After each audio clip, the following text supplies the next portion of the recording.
조선의 왕들과 전담 요리사 그리고 요리 과정을 집중 조명하는 뜻깊은 전시회가 국립고궁박물관에서 열리고 있습니다. 세종대왕부터 영조, 고종에 이르기까지 일반인은 몰랐을 왕들의 입맛도 알 수 있다고 하는데요. 먼저 영상 보겠습니다.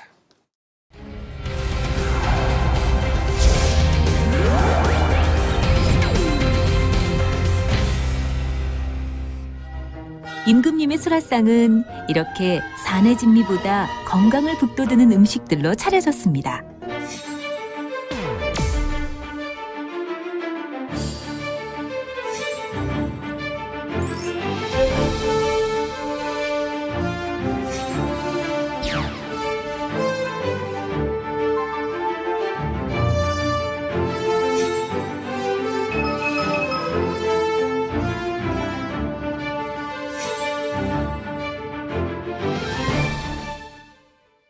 네, 박성원 의원과 함께 이번 주제에는 배종찬 인사이트 K 연구소장도 함께 하시겠습니다. 어서 오세요. 안녕하십니까. 네. 대장금 같은 사극에서 조금 엿보기는 했는데 국립고궁박물관이 조선의 궁중음식 문화를 다시 조명하는 전시를 하고 있습니다. 자, 어떤 것들을 볼 수 있어요? 아주 흥미롭고 또 주목되고 있습니다. 국립고궁박물관이요. 궁중음식 공경과 나눔의 밥상 20일 개막이 됐습니다.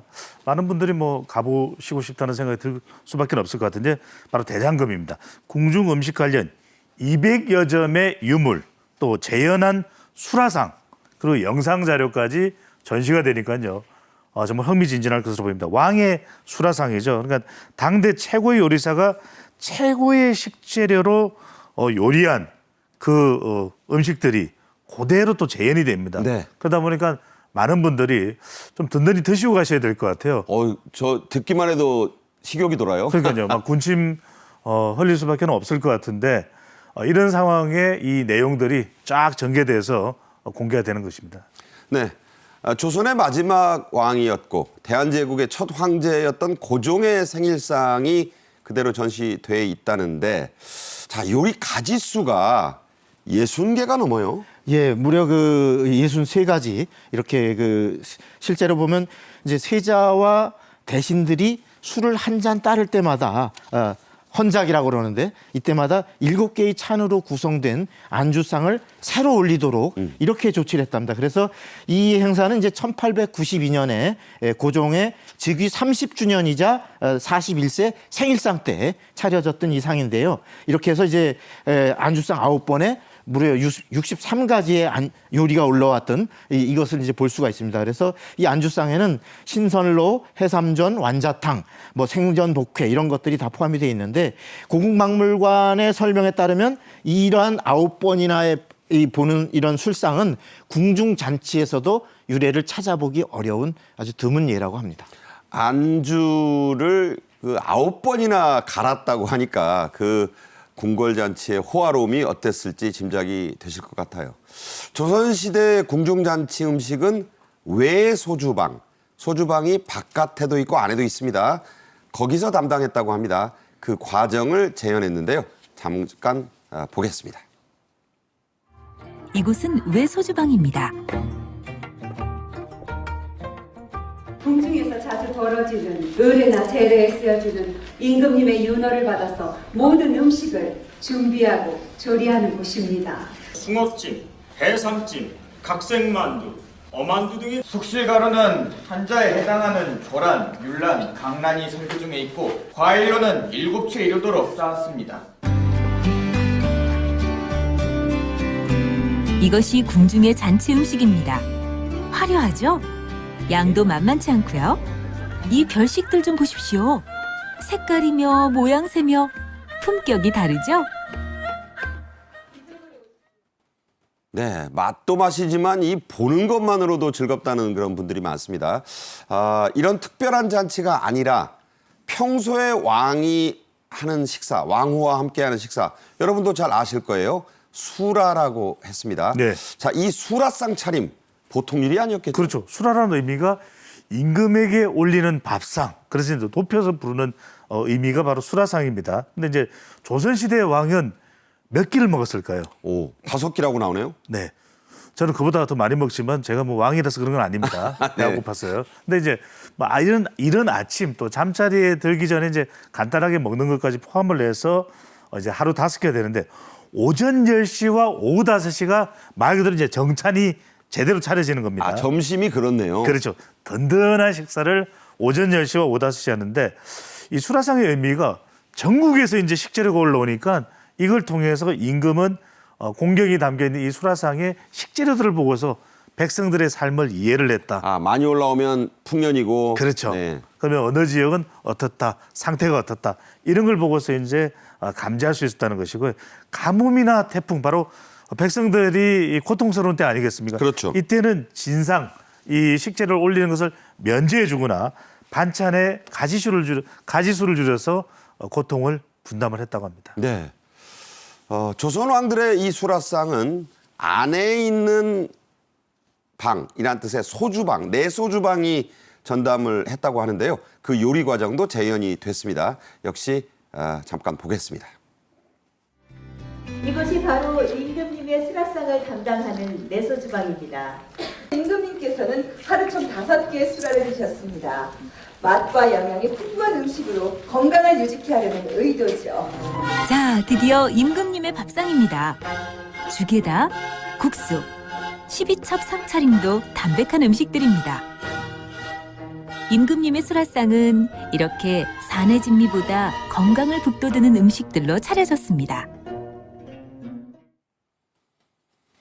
네, 왕들의 입맛도 공개가 됐습니다. 세종은 요즘 말로 고기광, 고기 매니아였고 무수리의 몸에서 태어난 영조는 평생 검소한 채식주의자였다고요? 예, 이제 그 세종은 지금 말씀하신 것처럼 상당히 고기를 좋아하셨던 모양입니다. 그래서 고기 반찬이 없으면 상을 쳐다보지도 않았다. 조선실록, 왕조실록에 나온대요. 네, 이런 기록이 있고요. 그래서 태종 이제 아버지인 그 태종께서는 세종은 워낙 고기를 좋아하니 상을 치를 때도 고기를 먹게 하라는 것을 유언으로. 그러니까 원래는 예. 초상라면은 예. 안 먹거든요, 고기를. 예. 네. 그래서 이제 특별히 유언으로까지 이렇게 당부를 했다고 합니다. 그래서 이제 그렇지만 이 육식파 세종도 안 드시는 고기가 딱 하나 있었습니다. 네. 그게 뭐냐면 바로 양고기인데요. 이제 양고기는 그 당시 조선에서 이게 나지가 않기 때문에 네. 이걸 수입을 해야 되잖아요. 그래서 그러한 막대한 돈이 들어가니까 그러한 돈이 있으면 이 백성들을 먹여 살리는 데 써라라고 하면서 양고기는 금지령을 내렸고 그다음에 이제 말씀하신 골수 채식주의자인 영조는 우리가 그 잘 알고 있는 그 탕평채 있잖아요. 청포묵으로 만든 예, 거죠. 이렇게 그 청포묵에다가 고기 볶음 약간 들어가고 숙주 미나리 뭐 이렇게 들어가서 이제 오색 고명이 아주 색감이 고운 이런 음식인데 이 탕평채를 아주 즐겨 드셨는데 뭐냐면 이제 당쟁을 억제하려고 그 영조께서 그 탕평평하라라는 네.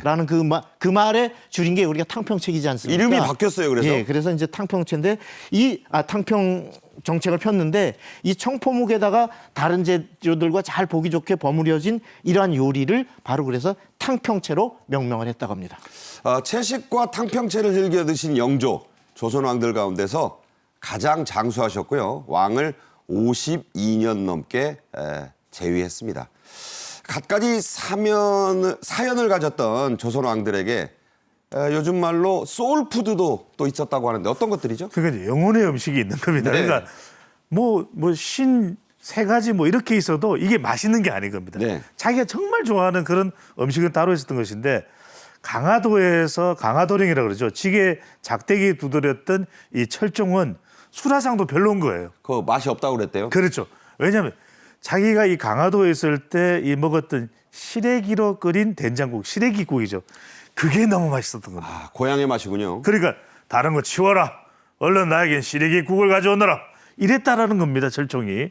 그리고 또 이제 선조, 우리 왜 임진왜란 때 피난 갔던 의주로 피난 갔던 바로 그 선조인데 어느 이제 이 강가에 머무르게 됐는데 뭐 잔이 없죠. 그러다 보니까 이제 어부가 묵이라고 하는 생선을 대접을 한 겁니다. 잡아서? 예. 잡아서 대접을 한 겁니다. 근데 이게 너무 맛있다. 이게 무슨 고기냐?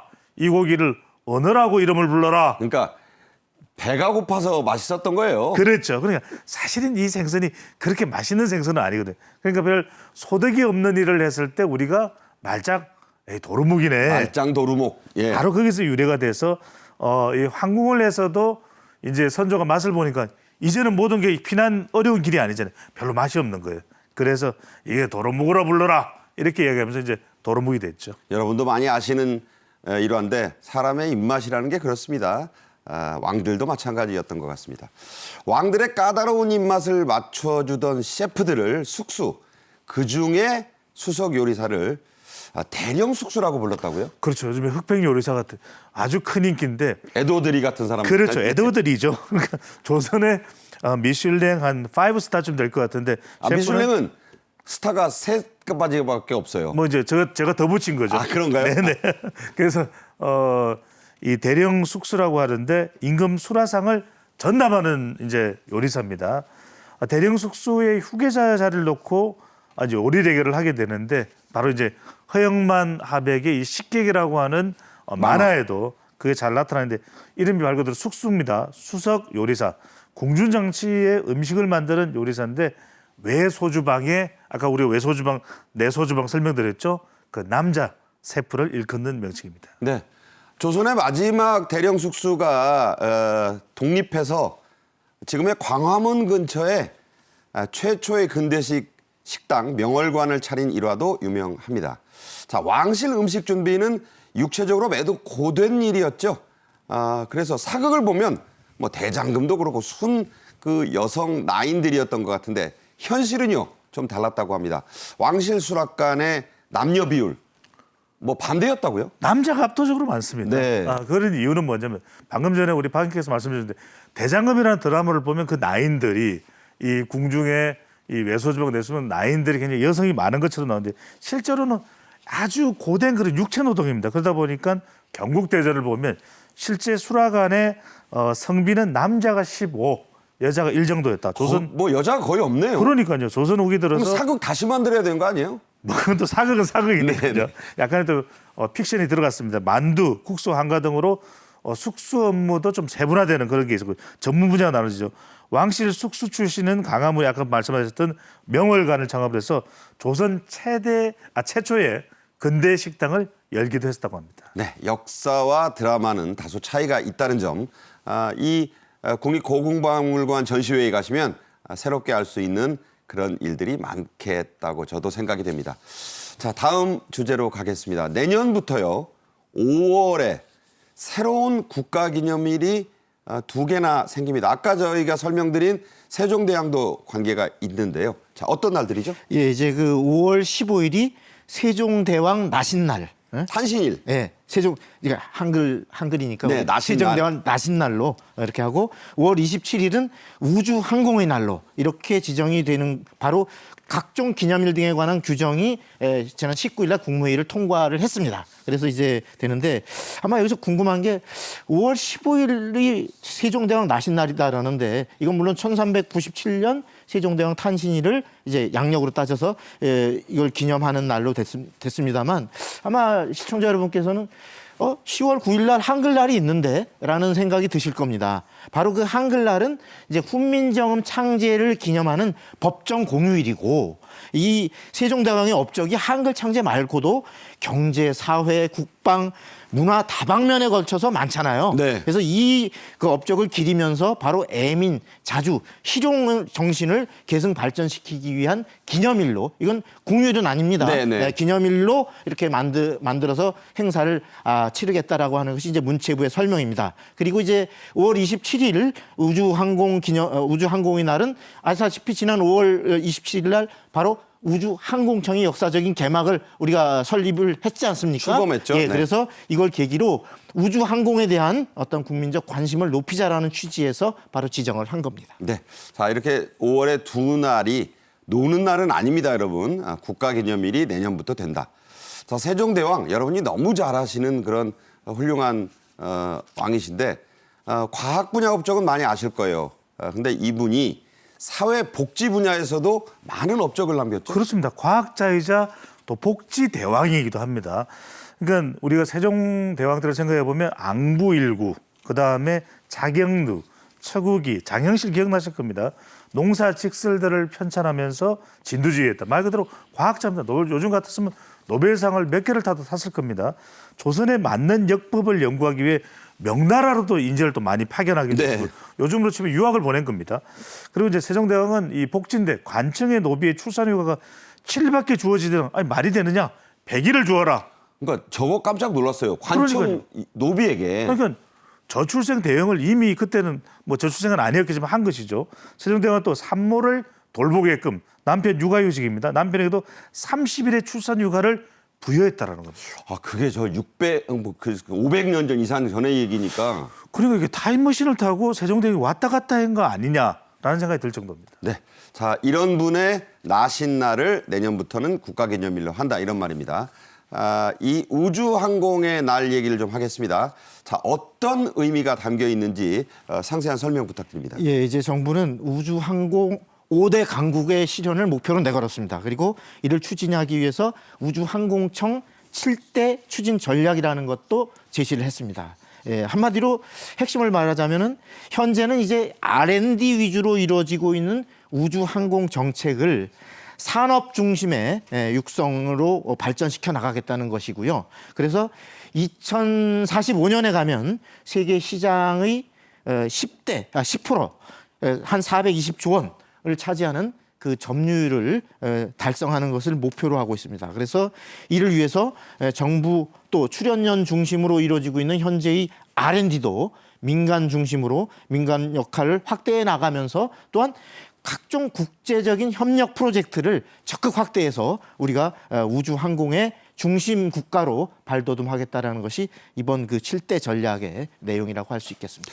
자, 이 국가기념일을 어떻게 기려야 된다고 우리 박 의원께서는 생각하십니까? 예, 저는 그 기념일이 단순히 어떤 그 행사를 위한 어떤 이러한 어떤 의미라기보다는 바로 그 기념일을 계기로 해서 우리가 가장 지금 우주항공을 예를 들자면 그 우주항공의 기반이 되는 우리 사회의 구조, 그다음에 인력 양성 이런 것들을 철저하게 계획을 세워서 상당히 중장기적인 계획 아래서 역량을 키워가는 이런 하나의 계기로 삼는 것, 그것을 같이 국민들이 인식을 공유하는 날, 이것으로 삼아야 되지 않은가 이런 생각이 듭니다. 네.